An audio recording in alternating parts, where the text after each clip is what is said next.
Hello friends, कैसे हैं आप सब। स्वागत है आपका यूपीएससी एट होम प्रविष्या के यूट्यूब प्लेटफॉर्म पे। हम जो यूपीएससी एंड यूपी पीसीएस की मेंस आंसर राइटिंग कर रहे हैं, जिसमें हमने जो टारगेट रखा है डेली 5 क्वेश्चन की आंसर राइटिंग करने का, उसी सीरीज़ में हमारा ये क्वेश्चन है जीएस पेपर फर्स्ट से।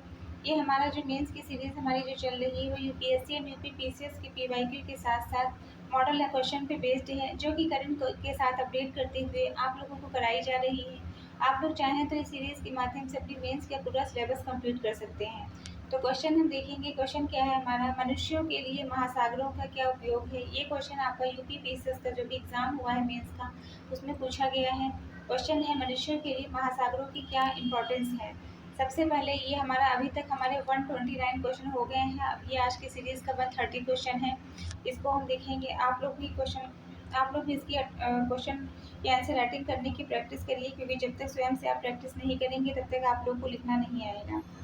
तो क्या क्वेश्चन है, मनुष्यों के लिए महासागरों का क्या उपयोग है।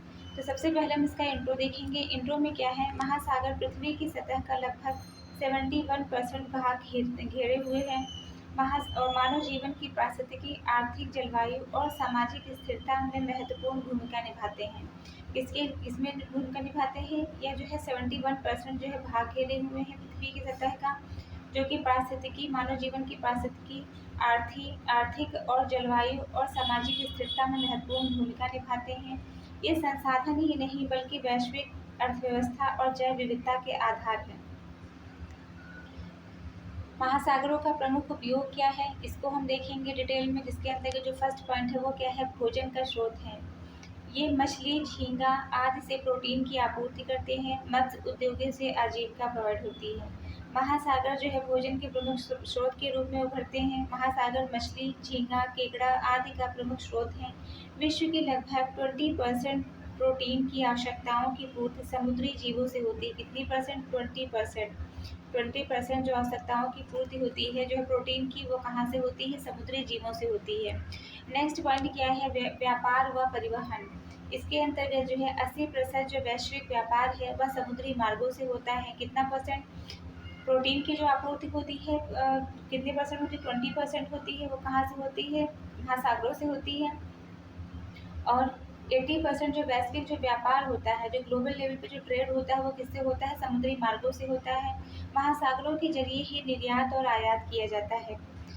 लगभग 80% जो है अंतर्राष्ट्रीय व्यापार महासागरों के माध्यम से होता है। महासागरों के माध्यम से ही विश्व अर्थव्यवस्था में सहूलियत देखने को मिलती है। नेक्स्ट पॉइंट हम देखेंगे, खनिज व ऊर्जा स्रोत। इसके अंतर्गत पेट्रोलियम गैस, खनिज जिसमें मैग्नीशियम और कोबाल्ट आते हैं। समुद्र तल से तेल, प्राकृतिक गैस, मैग्नीज, कोबाल्ट आदि का जो है दोहन देखने को मिलता है। अपार ऑफशोर ऊर्जा संभावनाएं, पवन ऊर्जा, ज्वारीय ऊर्जा आदि।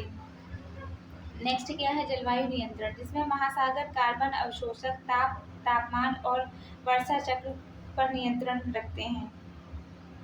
ये क्या करते हैं, महासागर कार्बन सिंक के रूप में, सिंक का मतलब क्या होता है, अवशोषण, मतलब किसी भी चीज़ को अवशोषित करना। तो कार्बन जो है कार्बन के अवशोषक के रूप में जो है ये कार्य करती हैं। और पृथ्वी की जो टेम्परेचर है उसको, जब वो कार्बन को जो है अवशोषित कर लेंगे तो जिससे क्या होगा, पृथ्वी का जो टेम्परेचर होगा उसको संतुलित रखने में मदद मिलती है। समुद्री धाराएं वैश्विक जलवायु को नियंत्रित करते हैं, जैसे कि गल्फ स्ट्रीम। नेक्स्ट क्या है, पर्यटन व रोजगार, जिसके अंतर्गत समुद्री पर्यटन से आय और रोजगार प्रोवाइड होता है।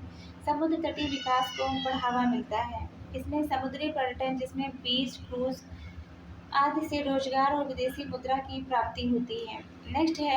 नेक्स्ट पॉइंट क्या है, औषधि और जैव विविधता। इसमें क्या है, समुद्री जीवों से औषधि विकसित होती है। जैव विविधता, समुद्र जो है वो क्या है, जैव विविधता का भंडार है। और यहाँ से जो है औषधि और समुद्री जीवों से औषधियाँ भी विकसित होती हैं। फिर हम देखेंगे सांस्कृतिक और धार्मिक महत्व। इसका सांस्कृतिक और धार्मिक महत्व क्या है।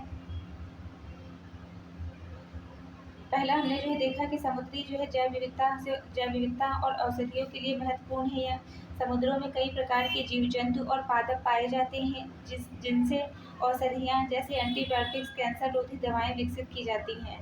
फिर क्या है, सांस्कृतिक और धार्मिक महत्व। इसमें इसमें क्या है, कई समुद्रों को पवित्र माना जाता है, धार्मिक अनुष्ठानों में उपयोग किया जाता है, जैसे गंगा सागर संगम आदि।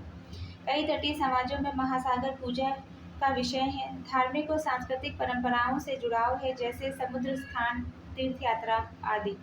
तो ये हमारा जो है क्वेश्चन का मेन बॉडी का पार्ट कंप्लीट होता है। अब हम इसका कंक्लूजन देखेंगे। अतः निष्कर्षतः यह कहा जा सकता है कि महासागर मानव समाज की आर्थिक, पर्यावरणीय व सांस्कृतिक आवश्यकताओं की पूर्ति करते हैं। सतत उपयोग एवं संरक्षण से ही इनका भविष्य सुरक्षित रखा जा सकता है। महासागर जो है मानव जीवन के लिए जल, आहार, ऊर्जा, जल संतुलन और आर्थिक समृद्धि का आधार है। आज आवश्यकता है कि हम इन सतत, संतुलित और पर्यावरणीय दृष्टिकोण से उपयोग करें, ताकि भविष्य की पीढ़ियों भी इससे लाभ उठा सकें।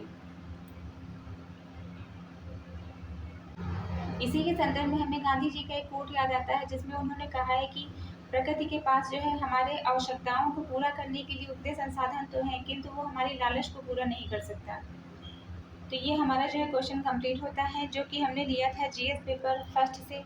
ये हमारा 130 नंबर का क्वेश्चन है। आप लोगों को हमारी जो ये मेंस की सीरीज चल रही कैसी लग रही है, हमारे कमेंट सेक्शन में ज़रूर बताइए। तो ऐसे ही पढ़ते रहिए, लाइफ में आगे बढ़ते रहिए, यूपीएससी एट होम प्रविशा के साथ में मेंस आंसर राइटिंग करते रहिए। Thank you.